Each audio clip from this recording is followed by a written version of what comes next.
लिंबा गणेश येथे शेतकरी पुत्रांचा एल्गार, भाववाढीसाठी शेतकरी हक्क मोर्चात सहभागी होण्याचे आवाहन.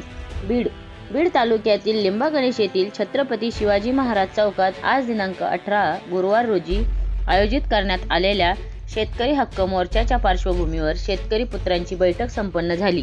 कापूस, सोयाबीन, तूर आदी शेतमालाला वाढीव दर मिळावा, CII व जिनिंग केंद्रावरील शेतकऱ्यांची अडवणूक थांबवावी, हमी भावापेक्षा कमी दराने खरेदी करणाऱ्या व्यापाऱ्यांवर कठोर कारवाई करावी, तसेच कापूस व सोयाबीनची परदेशातून होणारी आयात तात्काळ बंद करावी, अशा प्रमुख मागण्या यावेळी मांडण्यात आल्या.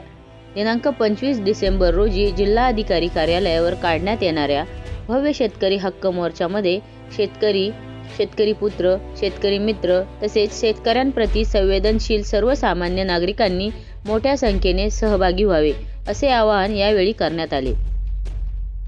बैठकीत शेतकरी हक्क मोर्चाचे नेते राजेंद्र आमटे, माजी सैनिक अशोक येडे, बाळासाहेब मोरे पाटील, कुलदीप करपे, सुहास जायभाये, रवींद्र निर्मळ यांनी शेतकऱ्यांच्या प्रश्नांवर भूमिका मांडली.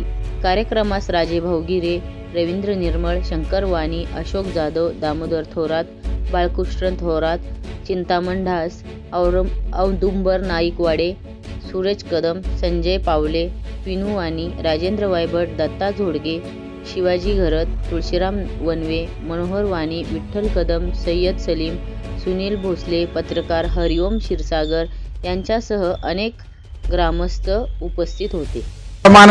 बीड जिल्ह्यातील शेतकरी पुत्रांनी ऊस दरवाढीसाठी मोर्चा यशस्वी केला. त्याच पद्धतीनं ग्रामीण भागामध्ये कापूस, सोयाबीन, तूर याची भाववाढ व्हावी यासाठी गेल्या काही दिवसापासून आमचे सहकारी मित्र शेतकरी चळवळीतील राजेंद्र आमटे असतील, करपे असतील, बाळासाहेब मोरे, अशोक येडे, सुहाजी जायभाये यांनी मोठ्या प्रमाणावर जन आंदोलन उभा केला आहे. येत्या 25 तारखेला गुरुवारी छत्रपती शिवाजी महाराज चौक ते जिल्हाधिकारी कार्यालय भव्य मोर्चा आयोजित केलेला आहे. बालाघाटावरील सर्व शेतकऱ्यांना, शेतकरी पुत्रांना, शेतकरी मित्रांना आणि जे शेतकऱ्याची भाकरी खातात त्या प्रति संवेदना असणाऱ्या सर्व जणांना मी आवाहन करतो, कारण की सरकारचं धोरण जे आहे तेच शेतकऱ्यांचं मरण आहे. कारण गेल्या कित्येक वर्षापासून आपण पाहतोय खत, बी बियाणं, औषधं यांचे दरवर्षी भाव वाढ होते, मात्र शेतकऱ्यांच्या मालाचा भाव वाढ होण्याच्या ऐवजी कमी होत होते. केंद्र सरकारनं जे हमी भाव दिलाय तो सुद्धा शेतकऱ्यांना मिळत नाही. त्यामुळं हा जो मोर्चा जो आहे तो कुठल्या प्रस्थापित राजकारण्यांचा नाहीये, हा शेतकरी पुत्रांचा मोर्चा आहे. एक लढा जो आहे तो हा एक लढा एक मातीसाठी, आपल्या शेतकरी बापासाठी. त्यामुळे मी सर्वांना आवाहन करतो की सर्वांना मोर्चामध्ये मोठ्या संख्येने सहभागी व्हावं.